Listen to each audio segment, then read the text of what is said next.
안녕하세요. 네, 이 시간에는 이제 2시간당 교재로 수업을 진행하네요.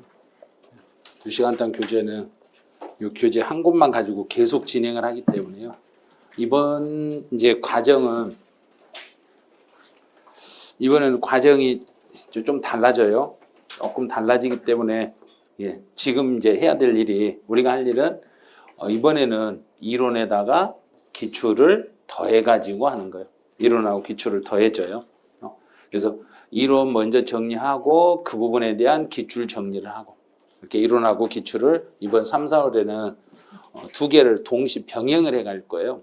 병행을 해갈 건데 아마 정규 과정에서는 문제를 지금 풀지 않고 이론적인 요약집 이론 강의만 진행도가 나갈 건데 이제 2시간당 과정은 이번 과정이 이론하고 기출 문제까지 정리하는 과정이에요.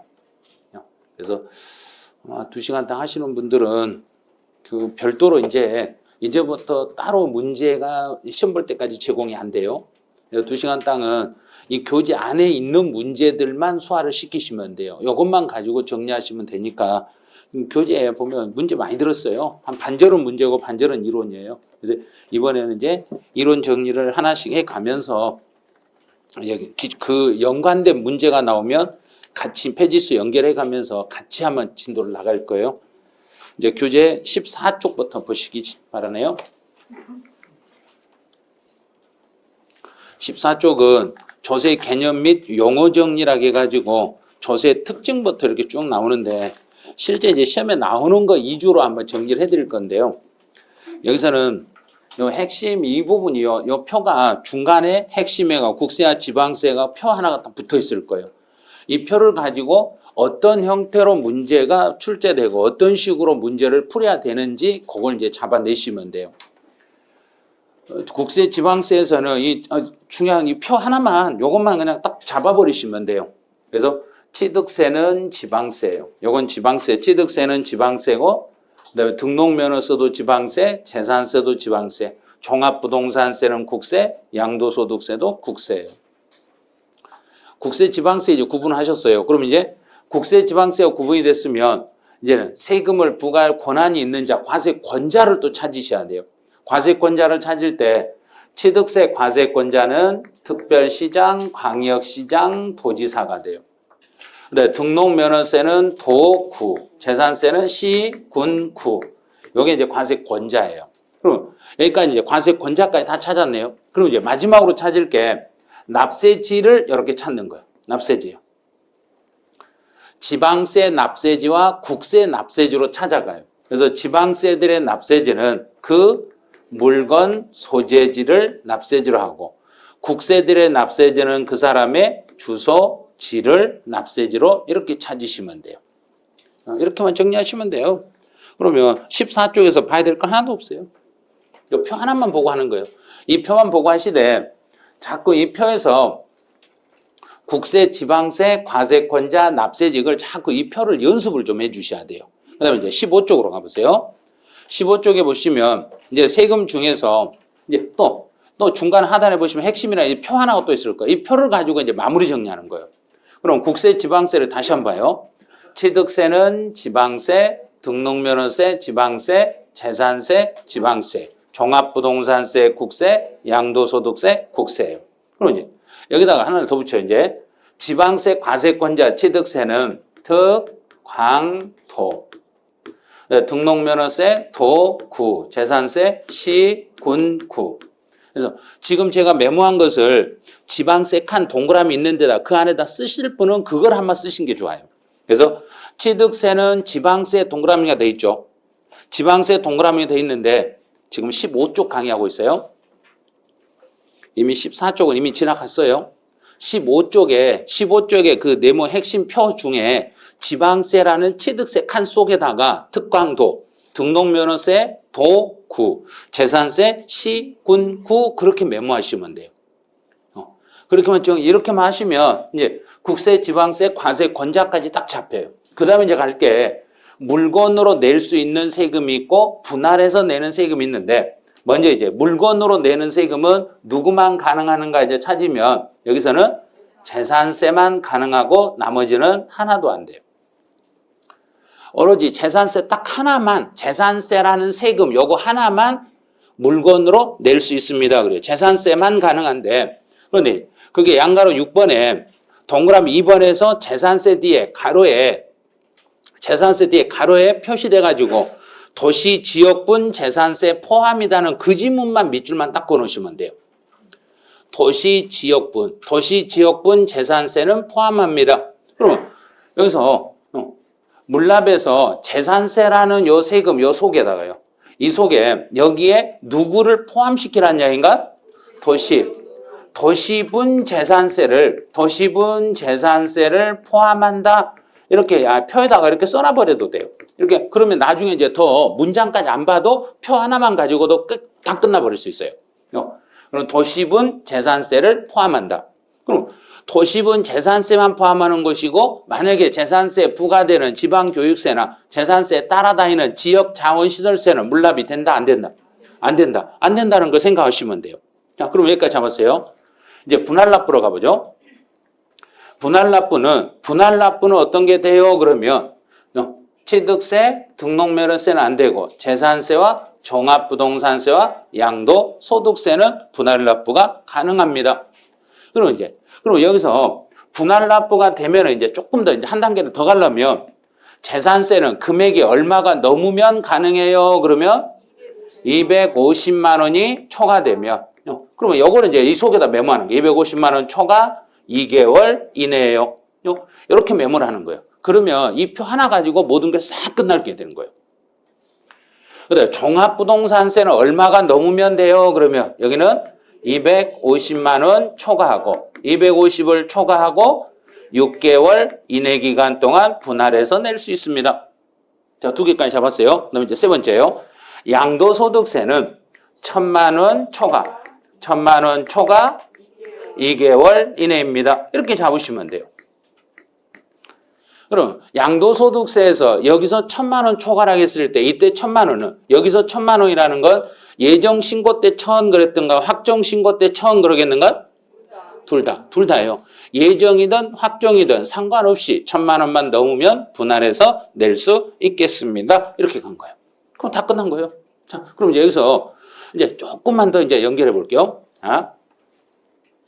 물납은 내가 신청을 해야 되는데 이 물납을 신청하려면 어디에 있는 물건만을 받아요? 그러냐면 그 지역요. 자기 지역요. 시, 군, 구. 자기 지역 안에 있는 무엇만 받겠다?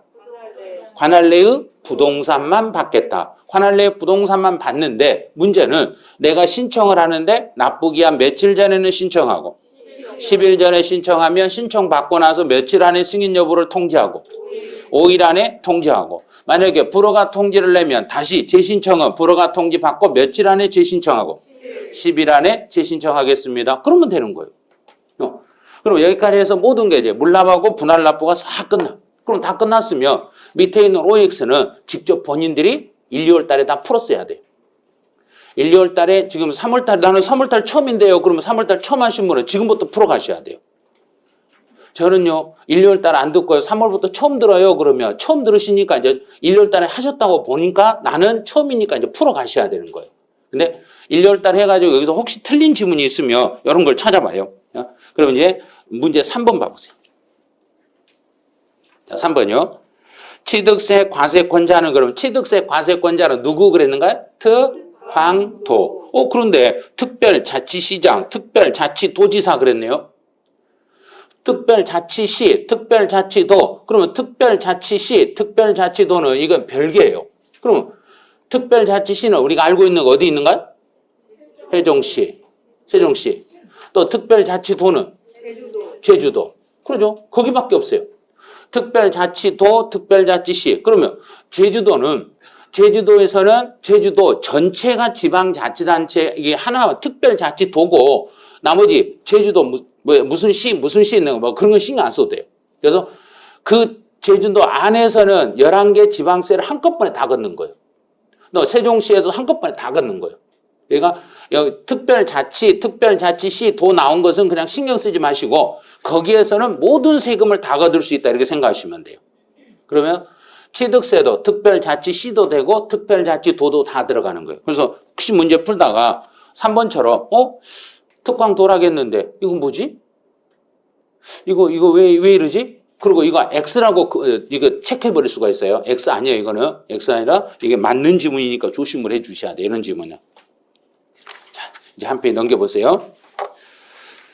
조세 분류라고 이렇게 딱 가는데 이제 여기까지 해가지고 이제 여기까지 했을 때 기출문제가 어떤 문제들이 어떻게 나오는가를 한번 볼게요. 그럼 이제 기출문제는 제가 여기다 페이지수를 이렇게 다 표시해 놨어요.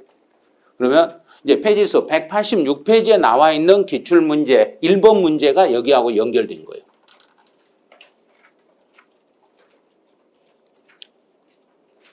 이제 이걸 여기 지금은 처음이니까 페이지수를 이거 보여드리는데 나중에는 그냥 이 페이지수 있으니까 찾아가셔야 돼요. 페이지수 찾을 수 있도록 여기다 표시해드렸으니까. 그럼 잘 모르겠다 그러면 교재는 나중에 보셔도 되고 칠판에 있는 내용만 가지고 칠판만 가지고 이것만 가지고 문제를 푸는 연습을 하셔야 돼요. 조세 방법으로 물납도 가능하고 분할납부도 가능, 둘 다 가능한 거. 그럼 물납하고 분할납부가 둘 다 가능한 거 골라라 그랬어요. 그럼 둘 다 가능하다 그러면 누구밖에 없다는 얘기인가? 재산세밖에 없고 다른 건 안 돼요. 재산세만 가능하고 재산세를 제외한 나머지는 안 됩니다. 그런 거예요. 재산세만 됩니다. 그러면 예를 들어서 요 소득세는 그럼 여기다가 물납하고 분할납부를 약자로 분납이라고 해볼게요. 그럼 소득세는 물건으로는 낸다 못 낸다? 못 낸다. 안 된다. 안 된다 했죠? 그러면 소득세는 분할해서 낼 수는 있다 없다? 있다. 분할해서 낼 수 있다고 했죠. 이렇게 되는 거예요. 그럼 둘 다 아니죠. 그 다음에 종합부동산세는 물건으로는 낼 수 없다. 분할해서 낼 수 있다. 이것도 안 되죠. 그러면 취득세는 물납 안 된다. 분할납부 안 된다. 둘 다 안 되네요. 그 다음에 재산세인데 뒤에가 도시분이라고 돼 있네요. 도시분이라고 돼 있어도 무슨 세니까? 재산세니까 물납 된다. 분할납부 된다. 그러면 지역자원시설세는 물납은 안 된다. 분할납부 분명히 분할납부는 재산세, 종합부동산세, 양도, 소득세가 된다 그랬어요. 그러면 지역자원시설세는 납부할 세금이 250이 넘었다고 해서 분할납부 할 수 있다? 없다? 없어요. 마음대로 된다고 하시면 안 돼요. 법을 막 만드시면 안 돼요. 본인이 법을 만들어버리면 안 돼요. 법은 만들어져 있는 걸 우리는 배우는 거지 우리 마음대로 법을 만들거나 그러시면 안 돼요. 그래서 이제 둘 다 물납도 분할납부도 둘 다 가능한 거 골라라 그러면 양쪽에 둘 다 가능한 거 골라라 그랬으니까 누구만 골라라는 얘기인가? 재산세. 요거 하나.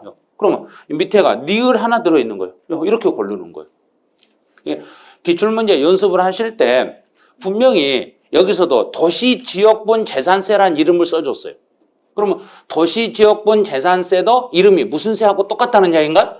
재산세하고 똑같이 보고 문제를 풀어가시면 돼요. 그렇게 문제를 푸시면 돼요. 기출문제에서. 그래서 이런 문제가 25회 때는 이렇게 물납과 분할납부 둘 다 가능한 거 골라라 이렇게 나왔지만 실제로는 이것보다 훨씬 더 깊게 나와요. 이건 아주 단순한 문제예요. 여기서 이것보다 훨씬 더 어렵게 문제가 나오니까 조심을 하셔야 돼요. 이런 것들은. 그다음 이제 두 번째 이제 28회 때는 재산세 물납하고 관련된 것만 옳지 않는 걸 찾아라 그랬어요. 이제 물납하고 관련된 것만 찾아라 그랬네요. 그러면 물납은 우리 지방세 중에서는 누구밖에 안 되니까 재산세 나왔네요. 재산세만 물납이 되는데 이제 첫 번째요. 물납을 하려면 얼마가 넘으면 물납 신청이 가능하고 1,000만 원 초과 됐죠요. 1,000만 원 초과인데 여기서 함정이에요. 함정. 뭐가 함정이냐면 재산세 도시 지역분을 포함해서 판단해라 제외하고 판단해라. 이 부분을 조심하셔야 돼요. 여기를요. 도시 지역분이 포함됩니다. 포함이라는 단어를 조심하셔야 돼요. 혹시 문제에서 도시 지역분은 제외입니다. 이렇게 나올 수도 있으니까 그런 걸 조심하시고 그다음 두 번째요. 이제 사례가 나왔죠. 서울특별시 강남구와 경기도 성남시 부동산을 소유하고 있는 자에 대해서 성남시 소재 부동산에 대하여 부과된 재산세 물납은, 그러면 지금 여기서 물납을 하는 게 서울 강남에 있는 재산세를 물납하는가요? 성남에 있는 재산세를 물납하는가요? 성남이죠. 그러면 서울하고 경기도는 세금을 걷어가는 사람이 같다 그랬는가 다르다 그랬는가? 다르죠. 서울특별시하고 경기도는 완전히 달라요. 그러면 지금 물어보는 게 서울은 안 물어봤으니까 서울은 신경 쓰면 안 돼요. 그러면 경기도에서 도하고 성남시가 있는데 재산세 과세권자는 도가 되는가 시군이 되는가? 시군. 여기죠요. 그러면 성남시가 과세권자가 되는 거예요. 경기도지사가 되는 게 아니에요. 성남시가 과세권자가 되니까 성남시 부동산에 대한 물납은 자기 관할. 여기서 물납은 그러면 이제 부동산만 가능한데 그때 부동산은 자기 관할 안에, 자기 관할 내에 있어야죠. 그럼 여기서 관할은 경기도가 관할이 된다, 성남시가 관할이 돼요. 그래서 성남시 안에 있는 부동산만 가능합니다. 이랬던 거예요. 완전히 구체적으로 나오는 거예요. 너무 이렇게 사례 형태로 나오다 보니까 단순 암기해가지고는 이거 풀리지가 않아요. 그런데 이런 걸 뒤집어 버릴 때 어떻게 되냐면 경기도 성남시 소재 부동산에 대해서 물납을 신청할 때는 경기도 내의 부동산만 가능합니다. 이렇게 써놓는 수가 있다는 이야기예요. 여기를 경기도라고 써버린다냐. 그럼 그건 틀린 거예요. 경기도께 되는 게 아니라 성남시 안에 있는 부동산만 받겠습니다. 이렇게 정확히 잡으셔야 돼요.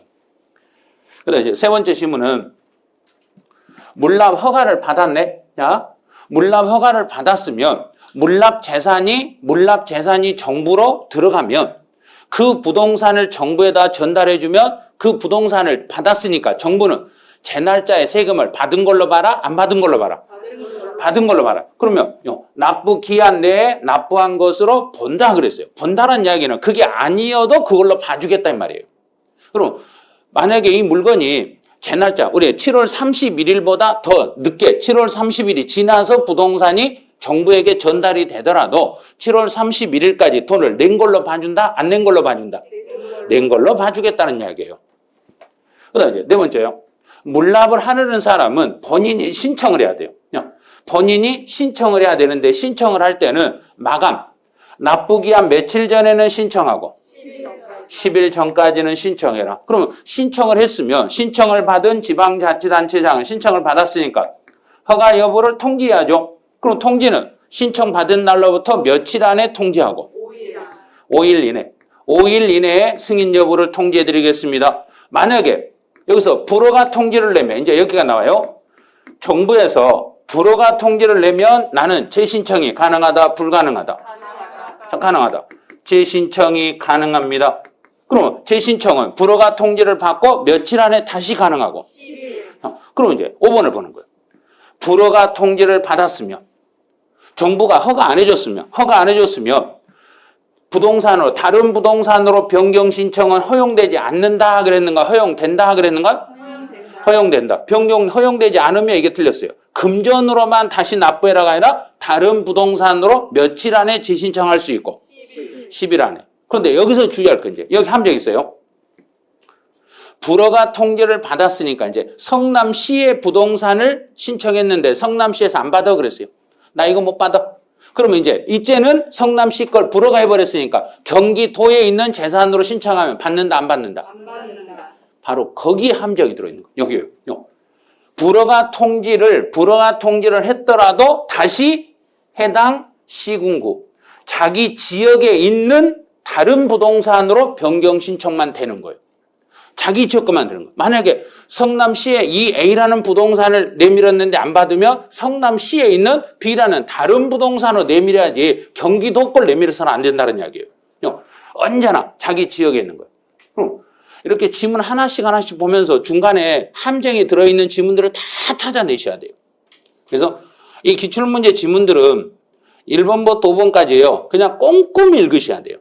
그래서 이 지문 안에 또 나중에 출제되는 지문이 다시 들어있어요. 기출문제 지문 안에. 그래서 이 지문들을 제가 보는 것처럼 방금 이렇게 했던 것처럼 차근차근 정리를 해 주셔야 돼요. 이렇게 하면 그 다음에 이제 기출문제 다른 어떤 문제를 풀어도요. 이 관련된 문제를 싹 풀려요. 그냥 답만 딱 보고 이거 답이네. 그러고 넘어가고 막 이러면 안 돼요. 여기서 답만 보고 넘어가시면 안 돼요. 그래서 여기서 제일 중요한 것은 불허가 통지를 받았더라도 그 불허가 통지 받으면 다른 부동산으로 재신청을 하는데 어디에 있는 다른 부동산으로 재신청해야 되고 자기 관할, 해당 자기 관할에 있는 다른 부동산으로 재신청이 가능하겠습니다. 이렇게. 그래서 문제 보면 봐요. 하나는 아주 쉽게 나왔죠. 이게 25예요. 25회 때 이렇게 나왔어요. 그런데 갑자기 28회 때는 완전히 문장을 전체를 해석해가지고 물납을 아주 구체적으로 내버린 거예요. 그 다음에 낼 때는 여기를 관할에 관계없는 부동산이라고 또 출제하고 또 어떨 때는 이제 종합부동산세는 물납 신청이 가능한 경우도 있습니다.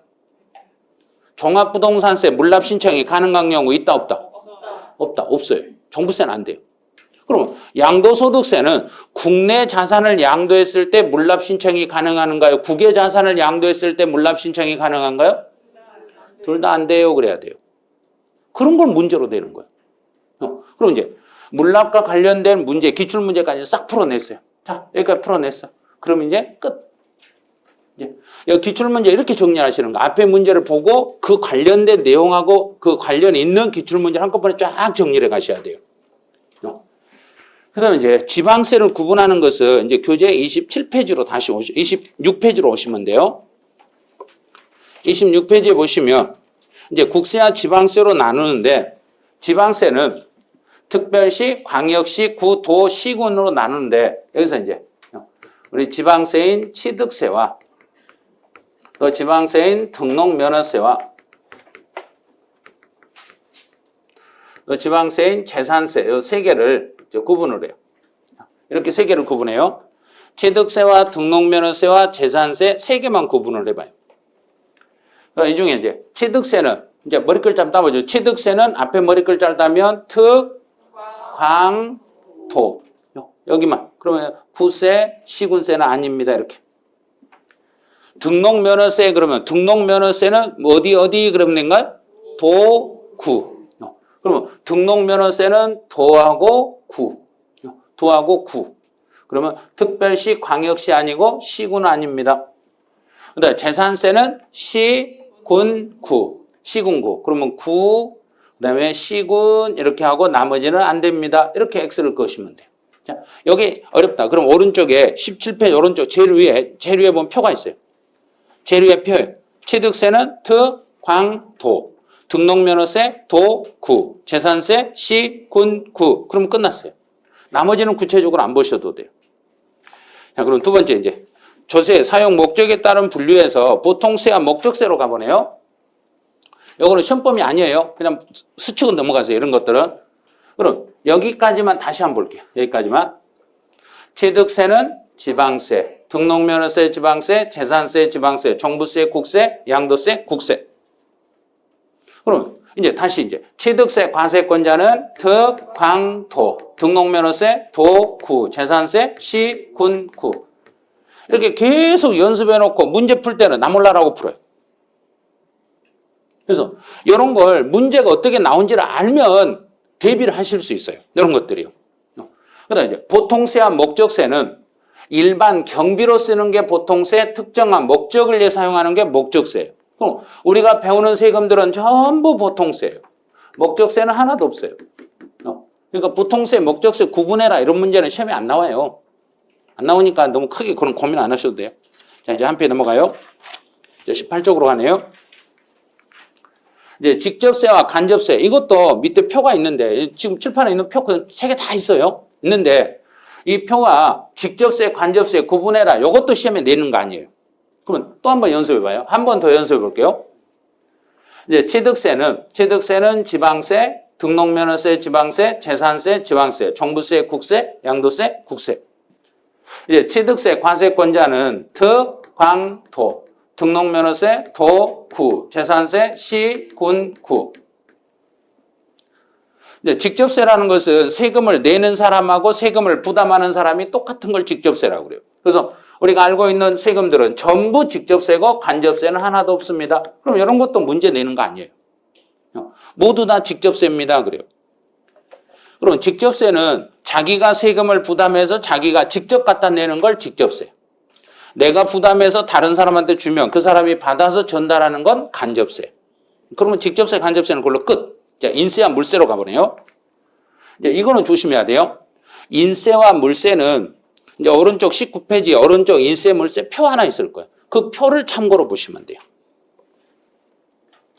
이제 다시 가네요. 취득세는 지방세, 등록면허세 지방세, 재산세도 지방세예요. 종부세는 국세, 양도소득세, 국세.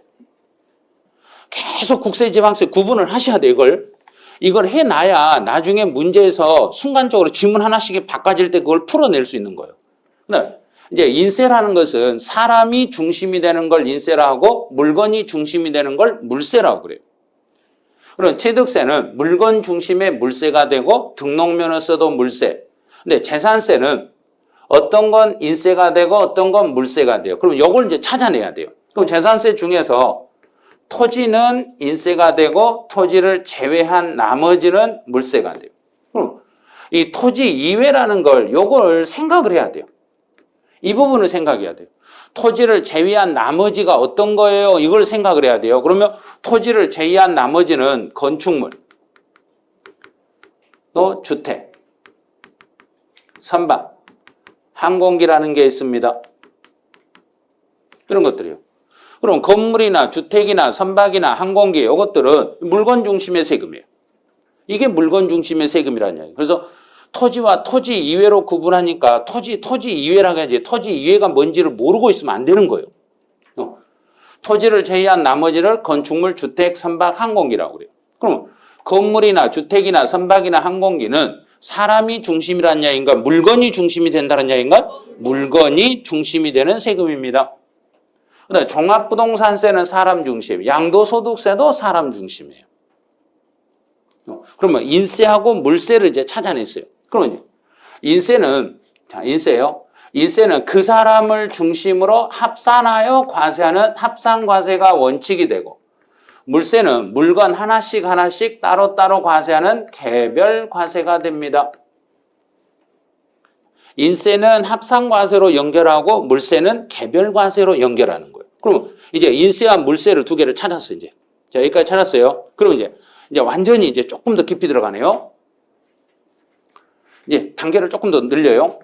인세는 그 사람을 중심으로 인세니까 사람을 중심으로 합산하여 과세하고, 물건은 물건 하나씩 개별적으로 과세하겠습니다.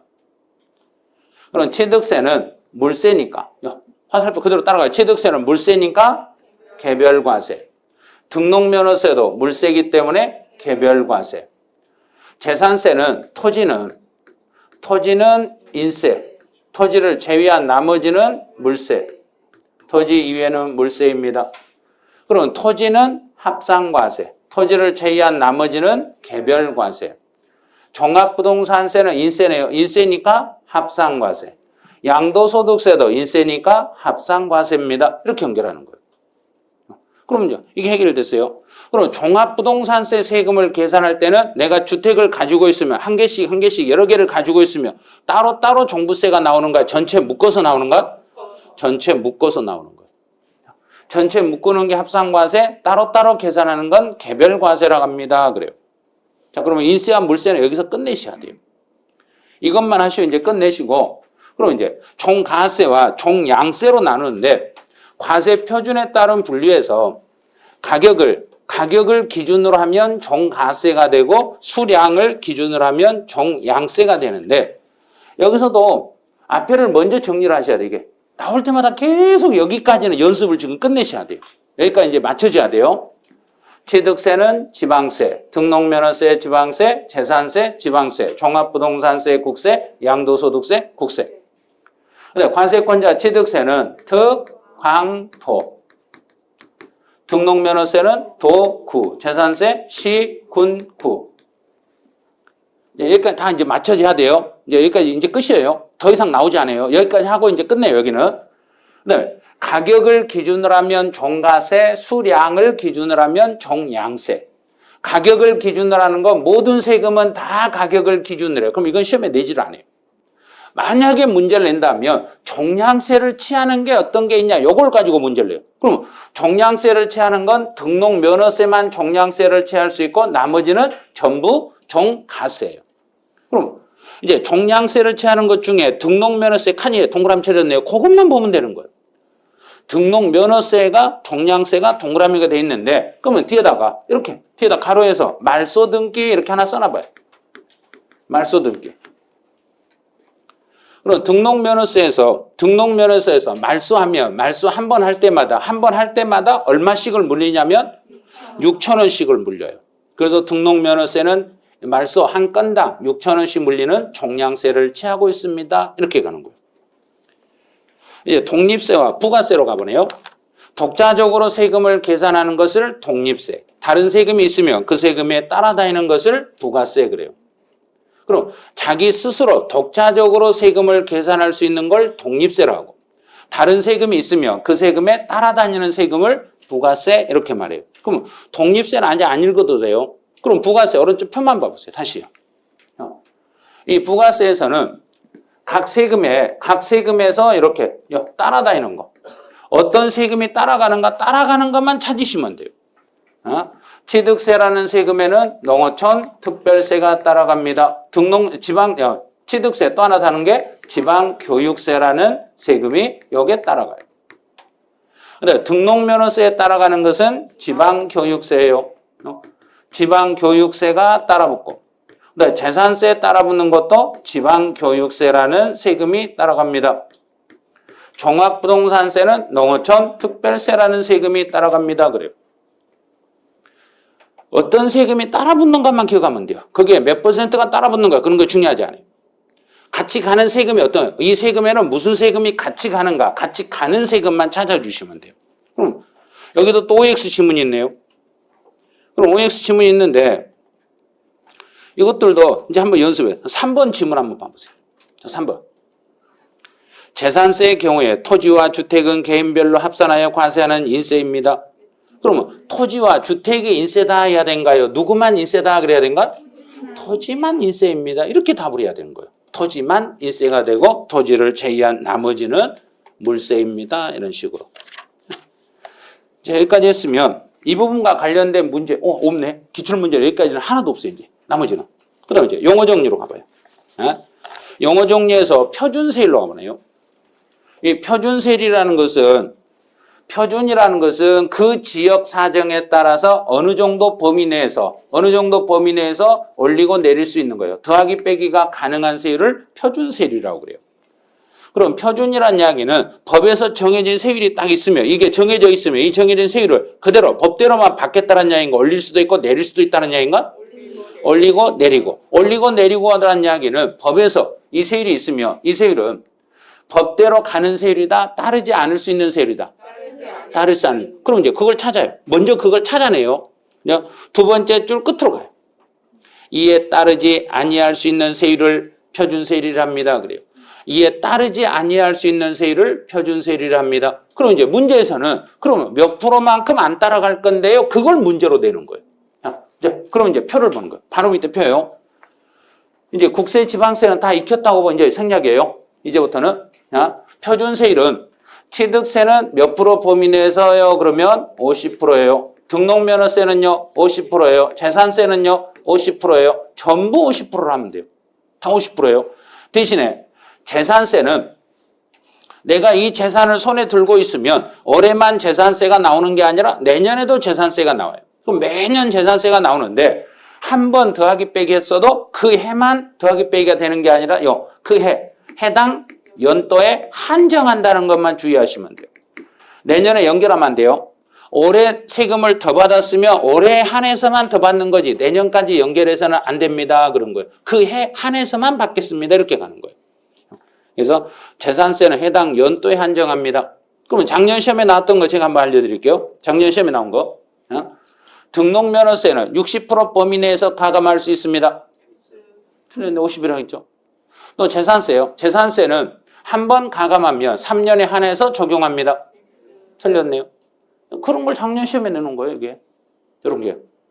그리고 이 표만 가지고 정리하실 때는요, 이렇게 동그라미 딱 쳐버리면 돼요, 이렇게. 한꺼번에. 취득세와 등록면허세와 재산세는 모두 다 몇 프로 범위 내에서 가감할 수 있다? 50% 범위 내에서 가감할 수 있겠습니다. 그랬어요. 이제 납세 의무자와 납세자로 가보죠. 그럼 여기도 교재 안에 표가 이 표가 붙어져 있을 거예요. 그럼 납세 의무자는 자기 것만 내는 걸 납세 의무자라 하고 내 거든 남의 거든 모두 갖다 내는 사람을 납세자라고 합니다. 그래요. 그럼 이제 원천징수하고 특별징수는 서로 같은 단어입니다. 원천징수는 국세에서 원천징수를 하고 지방세에서는 특별징수라고 그래요. 똑같아요. 그러면 원천징수라는 것은 돈을 주고 나서 그런가요? 주기 전에 그런가요? 주기 전에. 주기 전에 세금을 먼저 떼는 거예요. 세금을 먼저 제하는 거예요. 그러면 원천징수 의무자는 의무자는 돈을 주는 사람 그런가? 돈을 받는 사람 그런가? 주는 사람이 세금을 떼니까. 받는 사람이 세금을 떼는 게 아니라 주는 사람이 세금을 떼는 거예요. 그래서 세금을 주는 사람 이 말이에요. 그러면 세금을 주는 사람이 자기 세금을 떼어서 그런가요? 남의 세금을 떼어서 그런가요? 남에서. 받을 사람의 세금을 내가 미리서 떼어가지고 정부에다 전달하는 것을 원천징수라고 그래요. 그럼 원천징수 의무자는 내 세금을 내가 떼었는가? 남의 세금을 내가 떼었는가? 남의 세금이죠. 남의 세금이니까 남의 거에다 동그라미 치고 내 것은 아니에요. 그러면 돼요. 그래서 문제 낼 때 언제나 내는 게 특별징수 의무자는 납세 의무자에 포함합니다. 납세 의무자에 포함합니다. 그러면 아니에요. X예요. 그래. X 그러면 돼요. 특별징수 납세 의무자는 아니잖아요. 그랬어요. 납세자 속에는 들어가는데 납세 의무자 속에는 안 들어갑니다. 이렇게 정리를 하셔야 돼요. 그래서 이제 문장으로 가보죠. 납세 의무자란 하고 문제 지문이 딱 뜨면 납세 의무자란 그러면 특별 징수하여 납부할 의무가 있는 이 사람은 포함이다, 제외다. 다시요. 지금 엉터리로 대답하신 분 한 분 있어요? 자, 다시요. 특별 징수 의무자는 내 세금을 내 것을 갖다 낸다, 남의 걸 낸다. 남의 거. 남의 세금을 받아가지고 전달하는 사람이기 때문에 특별 징수 의무자는 납세 의무자에 포함시켜라, 제외시켜라. 제외시키는 거예요. 포함 아니에요. 절대 포함이라면 안 돼요. 그래서 납세 의무자는 자기 것만 자기가 내기 때문에 남의 걸 받아서 내는 납세 의무, 특별징수 의무자나 원천징수 의무자는 이 안에 들어오면 안 되는 거예요. 이 안에 들어오시면 안 돼요. 그런데 납세자는 내 거든 남의 거든 모두를 포함하니까 누구든지 납세자는 될 수 있다 없다? 있다가 되는 거예요. 그럼 납세자 속에서는 빠지는 사람은 아무도 없는 거예요. 납세 의무자가 중요한 거지 납세자가 중요한 게 아니야. 납세자는 무조건 모두 다 납세자 그러면 돼요. 납세 의무자 중에서는 내 것을 내는 사람을 말한다 해야 되는가? 남의 것도 전달하는 사람이 납세 의무자다. 내 것만. 자꾸 그 생각을 하셔야 돼요. 그래야 문제를 빨리 풀 수 있어요. 그럼 자 3번에 납세자 나왔어요. 그럼 납세자라는 용어를 딱 쓰면 납세자라는 용어를 쓰는 순간 이 속에는 특별징수 의무는 제외시킨다, 포함시킨다. 포함시킨다. 납세자는 누구든지 들어가니까. 누구든지 포함하니까. 그럼 이제 3번에 이제 4번 가보죠. 특별징수. 특별징수는 원천징수와 똑같다 그랬으니까 돈을 주고 나서 세금을 떼어라. 돈 주기 전에 세금을 떼어라. 주기 전에. 미리서 떼어버리니까 정부 입장에서 봤을 때는 세금 받기 편하다, 불편하다? 편하다. 그래서 특별징수는 편의상 징수할 여건이 좋은 자로 하여금 이렇게 쓰는 거예요. 그래서 무조건 특별징수가 나오면 뭔만 보고 생각하고? 편의상만 보고 푸시면 되는 거예요. 편의상 그 단어만 보고 푸시면 돼요. 그 다음에 이제 특별징수 의무자에서는 두 번째 줄에 나와 있는 지문만 읽을 줄 알면 돼요. 그럼 특별징수 의무자는 자기 세금을 낸다 그래야 되는가? 남의 걸 낸다 그런가요? 남의 걸 받아서 내기 때문에 특별징수 의무자는 납세 의무자에는 해당된다 안 된다? 안 된다. 단 납세자에만 해당이 된다. 이렇게 잡으시면 돼요. 이제 제2차 납세 의무자예요. 그러면 1차 납세 의무자가 세금을 못 내면 그 사람을 대신해서 2차로 내는 사람이기 때문에 앞에 사람이 부족한 것만 내가 대신 내주는 거예요. 그래서 대신을 가름하여라고 쓰는 거예요. 그래서 제2차는 가름하여 요 단어 하나만 보고 푸시면 돼요. 그다음 연대. 연대는 그 안에 있는 모두가 동일한 책임을 지는 걸 연대 책임이라고 해요. 그래서 연대 납세의무는 모두가 동일한 책임을 지는 거. 그 말은 동일한 납세 의무를 부담하게 하는 것을 연대 납세 의무라고 합니다. 보증인 그러면 세금 납부를 보증한 자만 보증인이라고 신고는 보증의 대상이 되지 않습니다. 그래요. 납부만을 보증합니다. 이제 부가라는 것은 세금을 부담시키는 걸 부가라 하고 징수라는 건 걷어들이는 걸 징수라고 그래요. 이제 신고납부로 한번 가볼게요. 신고납부와 보통징수에서는 이제요. 신고납부 보통징수만 이제 볼 거예요. 신고납부는 본인이 알아서 신고하고 납부하는 걸 신고납부로 하고 정부에서 계산해서 나에게 보내는 것을 보통징수라고 그래요. 그럼 보통징수는 정부가 나에게 고지서를 보낼 때 꼭 지킬 게 하나 있어요. 정부에서 어느 누구나 세금을 부과할 수 있는 게 아니라 세금 징수를 담당하는 공무원은 누구밖에 없다. 그렇죠. 세무공무원. 그래서 보통징수는 세무공무원이 고지서를 보낸다는 뒤에가 세무공무원이라는 단어가 붙어야 돼요. 그래서 세무공무원이 고지서를 발부하여 징수해 가는 방식을 보통징수 방식이라고 합니다. 이렇게 가는 거예요. 이제 신고납부와 보통징수를 찾아냈어요. 그러면 이제 24페이지 보면 이 표가 보일 거예요. 신고납부는 본인이 딱 한 번만 신고하고 끝내면 신고납부가 되고 정부가 계속 반복적으로 보내주는 것을 보통징수라고 그래요. 그럼 이제 취득세 같은 건 신고납부, 등록면허세도 신고납부, 재산세는 보통징수, 종합부동산세 원칙은 보통징수, 납세자가 선택해서 신고납부, 양도소득세는 신고납부가 원칙입니다. 이렇게 가는 거예요. 이제 여기까지 찾았으면 그 다음에 이제 찾을 일이 신고납부를 내가 불이행을 했을 때 신고를 제대로 안 하면 보통징수로, 또 등록면허세도 내가 신고를 제대로 안 하면 신고를 불이행했을 때는 보통징수로, 재산세는 신고할 수 없습니다. 양도소득세도 내가 신고를 안 하면 신고를 불이행했을 때는 정부에서 보통징수 고지서를 보내가지고 징수하겠습니다. 이렇게 가는 거예요. 여기까지 가는 거예요. 그럼 이제 신고납부와 보통징수라는 이 관계를 쭉 정리를 해야 돼요. 그 다음에 여기다가 이제 봐야 될 게 뭐냐면 가산세라는 걸 같이 연결하는 거예요. 이제부터는 가산세 13번에 가산세까지 연결해요. 그럼 가산세라는 것은 이건 뭐냐면 내가 해야 될 일을 본인이 할 일을 자기가 안 했을 때 가산세라는 벌칙을 물리는 거예요. 그러면 이 중에 신고납부와 보통징수 중에서 내가 할 일을 내가 못한 게 신고납부가 내가 할 일인가 보통징수가 내가 할 일인가? 신고납부죠. 그러면 신고납부를 불이행했으니까 당연히 정부는 뭘 추가로 물린다? 가산세. 그러면 등록면허세도 가산세 물려요. 그 다음에 이제 주의할 게 종합부동산세는 내가 신고할 수 없다, 있다. 종합부동산세 내가 신고할 수 없다, 있다. 있다. 있죠. 종합부동산세는 내가 신고할 수 있는데 아예 내가 신고를 안 해버리면 정부는 나에게 벌을 준다, 안 준다? 안 준다. 왜? 신고 안 하면 정부 부과로 끝나버리니까 이걸로. 내가 아예 신고 안 하면 벌을 안 받아요. 그런데 신고를 하더라도 조금 과소 신고했을 때는 그때는 벌을 받아야 돼요. 과소 신고하면 여기서는 벌을 받는데요. 과소 신고 분에 대해서는 가산세가 나와요. 양도소득세는 내가 신고 안 하면 가산세가 나와요.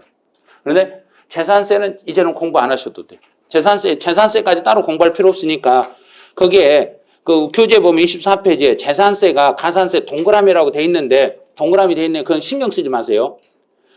납부 지연 가산세가 나오기는 나오는데 그냥 재산세는 신경 쓰지 마시고 재산세 빼고 나머지 거 뭐야? 취득세, 등록면허세, 종합부동산세, 양도소득세 4개만 공부를 하시되 대신에 종합부동산세는 아예 신고 안 했을 때는 가산세가 붙는다, 안 붙는다?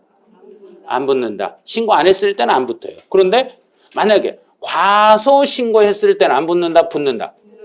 붙는다. 그 정도까지만 여기서는 봐주시면 돼요. 그 다음에 이제 가산세라는 용어가 나왔을 때 푸는 걸 보죠. 이제 가산세라는 용어는 가산세라는 단어가 딱 뜨는 순간, 가산세가 뜨는 순간 내가 신고라는 무엇을 잘못했으니까 신고의 의무. 그래서 거기에 의무라는 단어를 체크하세요. 의무의 성실한 이행을 확보하기 위하여 의무라는 단어만 기억하면 돼요. 의무를 성실히 이행하지 못해가지고 의무를 성실히 이행하지 못해가지고 내가 벌을 받는 거예요. 그래서 가산세는 무조건 의무라는 단어만 가지고 찾아내시면 돼요. 그다음에 이제 지방자치단체 징수금이라는 단어가 나오네요. 그럼 징수라는 것은 지방자치단체가 걷어가는 금액을 징수금이라고 그래요. 그러면 지방세도 있을 거고 체납처분비도 있을 거고 그러면 지방세 체납처분 밑에다가 가산금도 한번 써보세요. 지방세나 가산금이나 체납처분비 이 세 개를 다 묶어서 그냥 징수금이라 하시면 돼요. 가산금이 내년 2월 3일부로 폐지가 되다 보니까 여기 올해는 혹시 문제 낼 때 가산금을 밑에다 붙여버릴 수도 있어요. 근데 가산금 붙일 수도 있고 안 붙일 수도 있는데 지방세하고 체납처분비 이 두 개가 징수금인데 혹시 가산금이 나와도 그냥 가산금도 포함해서 징수금이다 이렇게 생각을 해주시면 돼요. 그다음에 체납처분비라는 것은 체납처분이라는 것은 그 재산을 내가 그 사람이 세금을 안 내니까 그 사람에게 돈을 받으려고 압류해서 매각할 때까지 발생한 모든 재비용을 다 통칭해서 이거를 체납처분비라고 그래요. 그래서 압류에서부터 매각에 발생한 모든 재비용을 체납처분비라고 합니다. 이제 공시송달 한번 보세요. 공시송달이라는 것은 정부가 그 사람이 어디에 사는지를 모르니까 그 사람한테 보낼 서류를 그냥 게시판에다가 공개적으로 붙여서 송달하는 방식을 공시송달이라고 그래요. 그러면 이제 오른쪽 3번에 니은번 앞에다 개정하고 써보세요. 3번에 니은이요. 세무공무원이 그 사람 집을 2번 이상 방문을 해도 사람이 없으면 공시송달로 붙일 수 있어요. 그런데 먼저 한 번 갔어요. 한 번 그 사람 방문 집에 가가지고 서류를 이렇게 대밀었는데 그 사람 집에 아무도 없네?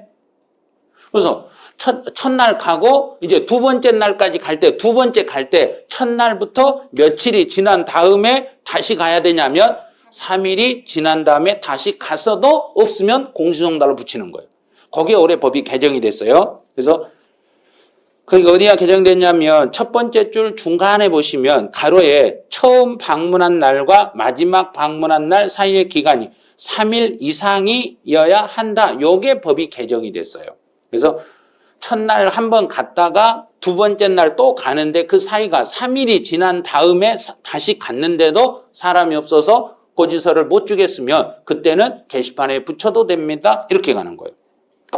이제 18번에 유치송달로 가봐요. 유치송달이라는 것은 집에 사람이 있어. 분명히 그 집에 갔는데 사람이 있어. 있는데도 서류 수령을 거절하면 그 서류를 그 집에다 두고 가요. 그 집에다 두고 가는 송달을 유치송달이라고. 그럼 유치송달에서는 제일 중요한 게 정당한 사유 없이 받기를 거부하는 경우에 정당한 사유 없이요. 아무 이유도 없이 서류 수령을 거절하면 그 서류를 그 집에다 그냥 두고 가버리는데 이런 송달을 유치송달이라고 하겠습니다. 그래요. 이제 19번에 면세점하고 소액징수 면제로 가보죠. 이제 면세점이라는 것은 일정 금액 이하가 되면 그 이하의 금액에 대해서는 세금을 부과하지 아니하는 것을 면세점이라 하는데 취득세 같은 경우는 취득 가액이 50만 원 이하. 그럼 이제 취득 가액이 50만 원 이하가 되면 면세점으로 세금을 부과하지 아니합니다. 여기까지 찾았어요. 자, 그러면 이제 이 내용을 이제 혹시 이제 연부로 취득했을 때는 이제 단계를 조금 높여요. 연부로 취득했을 때는 매번 연부금 지급액이 내가 지금 지불할 금액이 50만 원 이하이면 부과하지 않는다. 아니면 전체 금액이 50만 원 이하이면 부과하지 않는다. 전체 금액이. 자, 매번 지불액이다. 전체 금액이다. 총액으로요. 총액이 전체 총액이 50만 원 이하였을 때 50만 원 이하가 되면 면세점으로 세금을 부과하지 않습니다. 연부로 취득했을 때는 연부금 총액으로 50만 원 여부를 판단하지 연부금 지급액으로 판단하는 건 아닙니다. 조심해야 돼요. 작년 시험에 나왔던 지문은 뭐가 나왔냐면 여기서 50만 원 이하 여부를 따질 때 그냥 주변에 있는 인접한 토지나 건물을 계속 반복적으로 50만 원 이하의 물건을 구입했을 때 인접한 물건을 계속 반복으로 구입을 했을 때 그 인접한 물건을 전부 묶어서 한 건의 거래로 보는데 몇 년 동안 거래한 것을 한 건의 거래로 보겠다. 1년. 그게 작년 시험 문제 답이었어요. 그게 정답이었어요.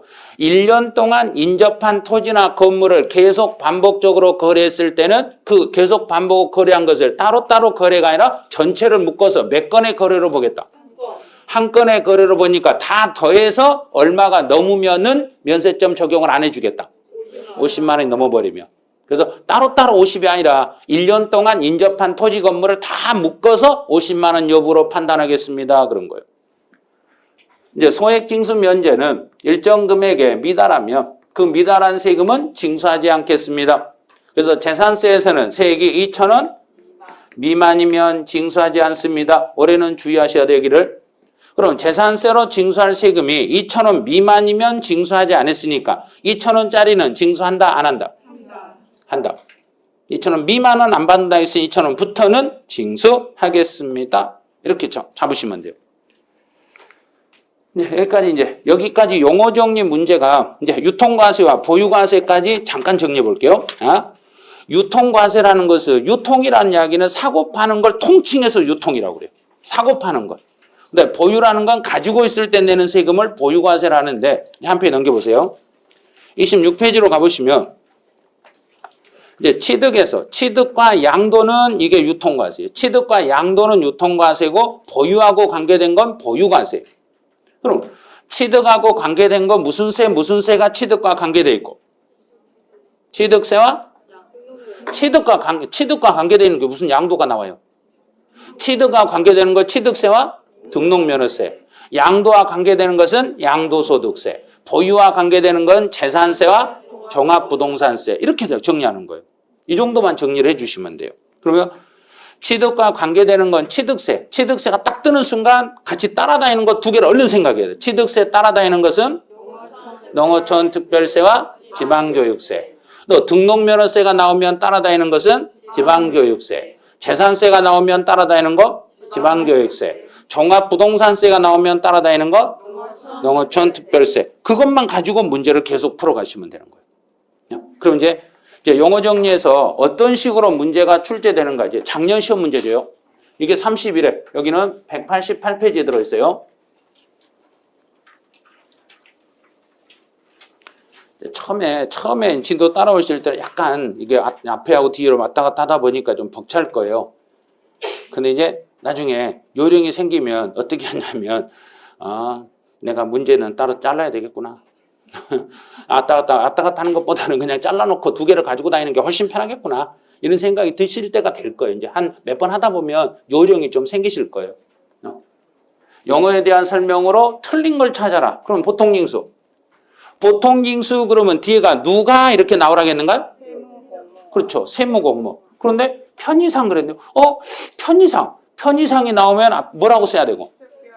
그렇죠. 이게 특별징수가 되는 거예요.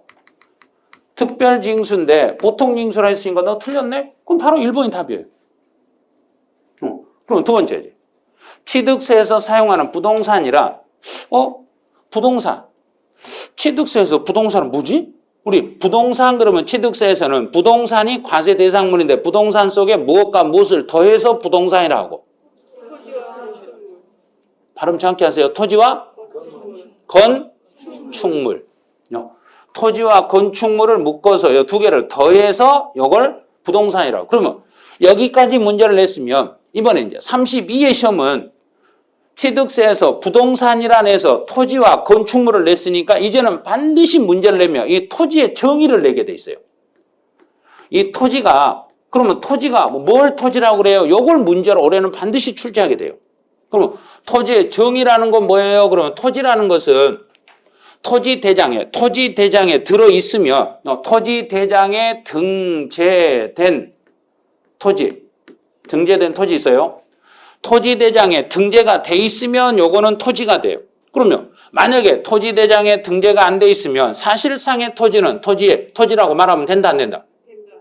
자, 이제 요걸 알아야 문제를 푸는 거예요. 사실상 토지를 포함한다, 포함하지 않는다. 발음을 지금 발음이 흐려져 버려요. 다시요. 사실상의 토지를 포함해라, 포함하지 말아라. 정부 입장에서 생각하라냐. 내 입장에서 생각하지 말고 정부 입장에서 생각하면 네가 등기를 했든지 말든지 너 세금 내라, 내지 말아라. 내라. 그 말이에요. 그러면 여기는 더하기 사실상 토지를 사실상의 토지를 포함합니다. 이렇게 내는 거예요. 그런데 문제 낼 때는 반드시 이렇게 내는 거예요. 여기서 부동산이라는 것은 부동산에서 토지란 토지대장에 등재된 토지만을 말하고 사실상의 토지는 제외합니다. 이렇게 문제를 내놓게 돼 있어요.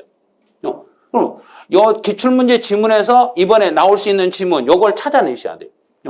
이 부분을요. 이 토지의 정의를 찾으셔야 돼요. 그러면 이제 한 단계 더요. 그럼 이제 토지의 정의를 찾았어요. 자, 그러면 토지의 개념. 토지라는 걸 토지의 개념이에요. 요거는 풀어내려는 거 모르겠어요. 이게 단계가 엄청 높은 건데 엄청 고난이도로 올라갔어요, 지금.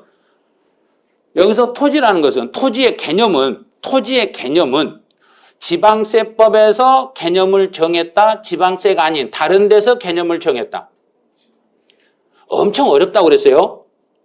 엄청 난이도가 높은 거라고 그랬어요. 그러면 지방세법에서 정했다. 다른 데서 정했다. 눈치껏 때려잡아봐요. 토지의 정의를, 토지의 개념을, 이 토지라는 개념을 지방세법에서 정했겠는가요? 다른 법에서 정해놨겠는가요? 다른 법에서 정해져 있어요. 난이도 무지 높다 그랬잖아요. 만만하게 보시면 안 돼요. 여기서 토지는 지적법에 나와 있는 토지의 개념을 갖다 쓰는 거예요.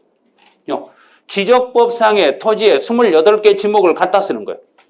지적법상의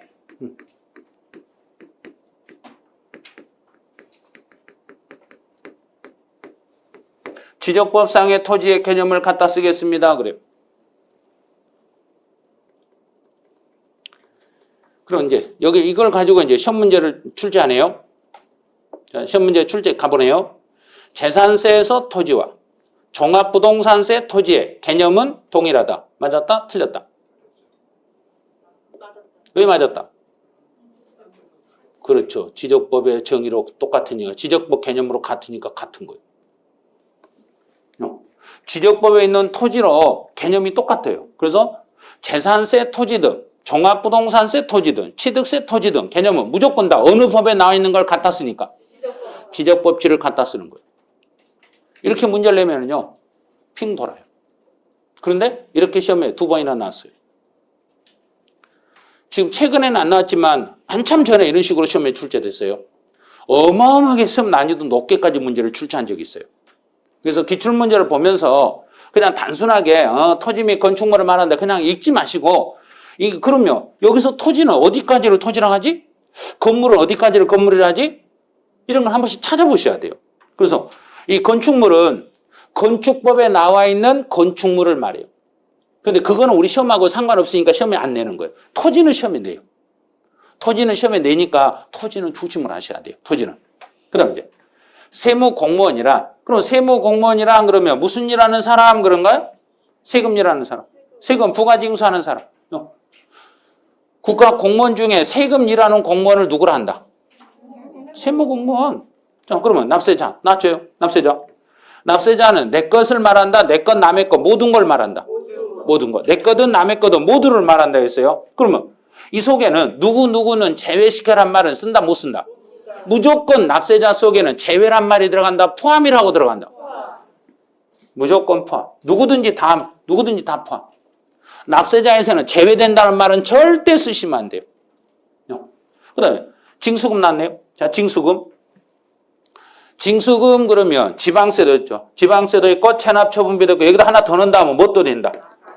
가산금. 이것도 여기다 갖다 넣으시면 돼요. 이런 식으로. 이렇게 해서 영어 정리 문제들이 작년에 시험에 나왔던 거예요. 근데 영어 정리는 간간히 이렇게 시험 문제 출제돼요. 근데 기본적인 용어 중에 올해는 이렇게 단독 문제는 안 나올 거예요. 단독 문제는 안 나오고 지문 한 줄 정도 나올 건데 그 지문을 요걸 물어볼 확률이 커요. 토지의 정의를 물어볼 확률이 커요. 자, 그럼 유통과세와 보유과세 이거는 정리했죠? 유통 한번 마무리 지어볼게요. 취득세는 유통과세, 등록면허세도 유통과세, 재산세, 보유과세, 종합부동산세, 보유과세, 양도소득세, 유통과세. 자, 끝났어요.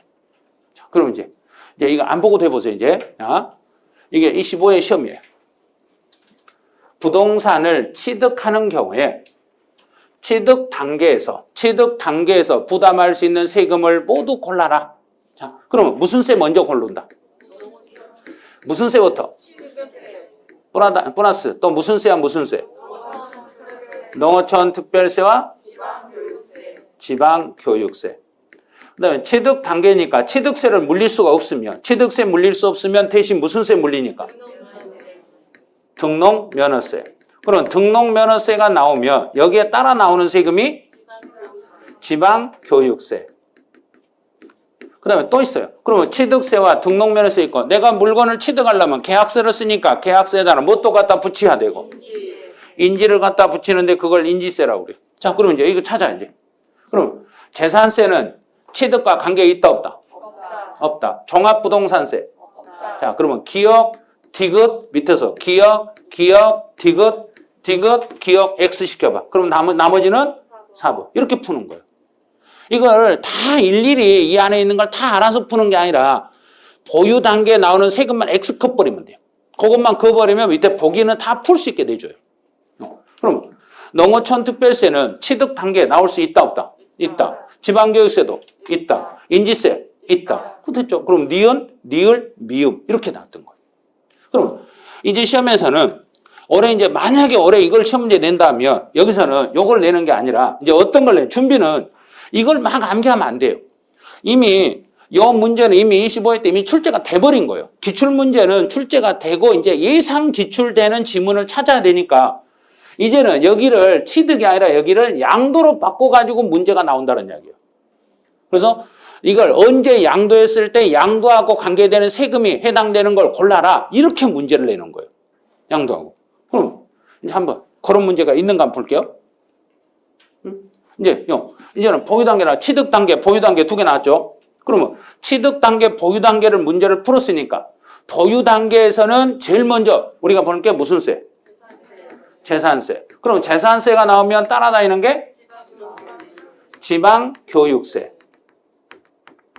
그 다음에 또 종합부동산세. 여기에 붙어 다니는 것은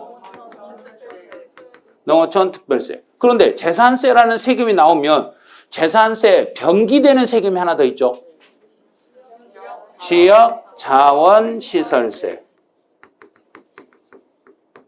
자, 이제 여기까지 볼게요. 그럼 농어촌 특별세는 나올 수 있겠죠. 지방교육세 나올 수 있죠. 그 다음에 지역 자원시설세 나올 수 있죠. 자, 여기까지 풀었어. 그런데 밑에는 보기가 번호가 기억, 니은, 티귿 이렇게 주어졌는가요? 개수를 물어봤는가? 답답해버린 거예요. 그래서 답을 3개락 해야 될지 4개락 해야 될지 이제 못 찾는 거예요.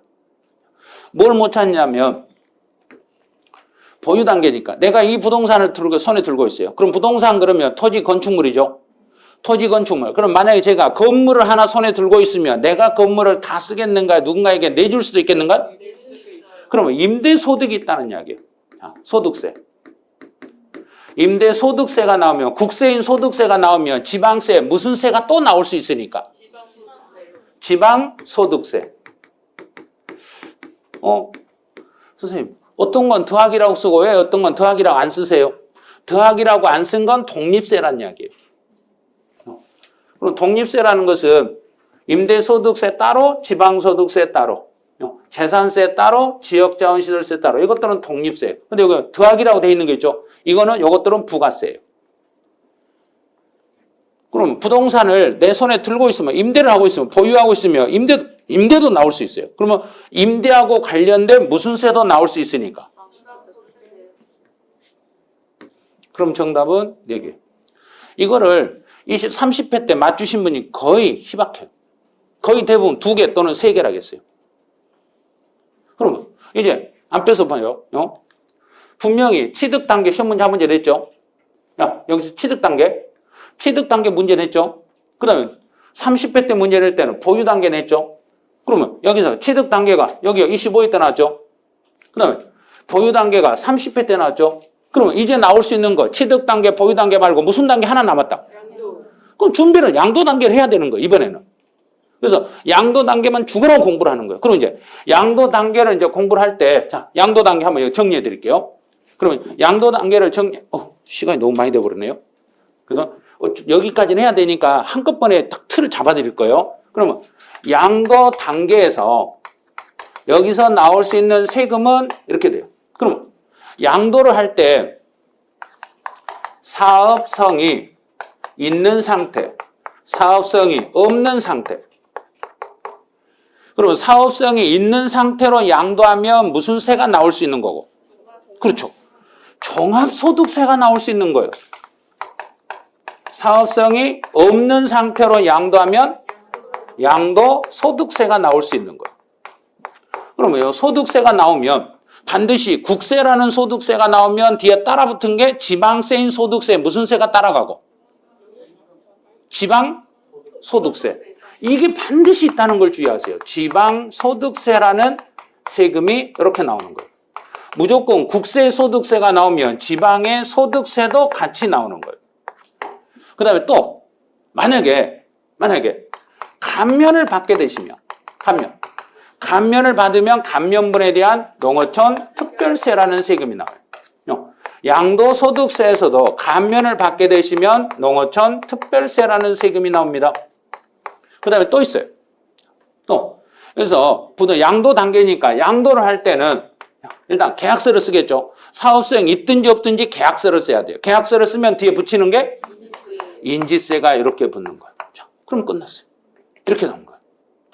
근데 여기서 안 들어가야 될 것은 주의할 게 있어요.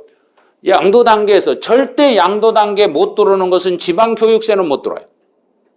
양도 단계 속에는 지방교육세는 절대 들어오지 못한다는 걸 기억하세요. 지방교육세는 양도 단계에는 절대 못 들어와요. 그것만 주의를 해주시면 돼요. 그러면 이제 거기에 심화해서 이제 지문 6번 지문을 보세요. 올해 시험 지문은 6번 지문 그것만 잘 기억해 놓으시면 돼요. 26페이지요. 26페이지로 와보세요. 26페이지에 6번 지문 제일 밑에 있을 거예요. 제일 밑에. 그 6번 지문에 양도 단계에서 부담할 수 있는 세목은 양도소득세, 종합소득세, 농어촌 특별세, 지방소득세, 인지세이다. 이게 맞아요. 요 세금 종류를 그대로 익히세요. 올해는. 양도 단계에서 나올 수 있는 세금들 그러면 거기서 주의할 게 지방소득세도 있고 종합소득세도 있다는 걸 주의하셔야 돼요. 사업성이 있으면 종합소득세, 소득세가 나오면 거기에 따라다니는 것은 지방소득세. 지방교육세는 절대 나오면 안 돼요. 지방교육세가 절대로 나오시면 안 돼요. 지방교육세는 취득과 보유에서만 나올 수 있는 거고 양도 단계에서는 지방교육세가 절대로 나올 수 없어요. 그것만 주의를 해주시면 돼요. 그럼 이제 여기까지 하시면 이제 테마 1번에서 올해 시험에 나올 게 어떤 것인지를 찾아냈어요. 테마 1번에서 올해 만약에 시험 문제 나온다면 무슨 단계를 문제를 내겠다? 양도. 이제 알았어요. 알았으니까 그것만 집중 공략을 하시면 돼요. 1시간 동안, 1시간 해야죠. 1시간 10분 동안 했던 게 이제 양도 단계 이거 하나를 목표로 했던 거예요. 그래서 기출문제를 이렇게 풀어봐야 이제는 어디가 문제가 나올지 찾아낼 수 있는 거예요. 그래서 제가 2시간 당 강의할 때 1, 2월 달에는 30분, 40분만 해도 되는데 3월 달부터는 시간이 많이 늦어질 수도 있어요. 분명히 그 이야기 해드렸어요. 그래서 아니요 40분씩만 해주세요. 그럼 해드릴 수 있어요. 싹 빼버리고. 거기에 맞겠구만. 그러니까 그냥 2시간 당 가지고 하시는 분들은 어떻게든지 문제를 다 잡아야 돼요. 이 테마 1번에서 한 문제를 잡고 테마 2번에서 한 문제 잡고 이래야 돼요. 한 테마마다 한 문제씩 나와요. 우리 16문제인데 18개 테마를 만들었으니까 딱 한 테마에 올해는 여기가 나온다고 딱 찍어놓고 그 부분을 집중 공략을 해버리시면 돼요. 그러면 한 테마에서 한 문제는 건져낼 수 있으니까. 그럼 여기까지 해놓으시고 이제 잠시 쉬었다가 제2 테마 이제 성립학종 소멸은 잠깐 쉬었다가 진행을 하죠. 강사력이 합격이다. 내가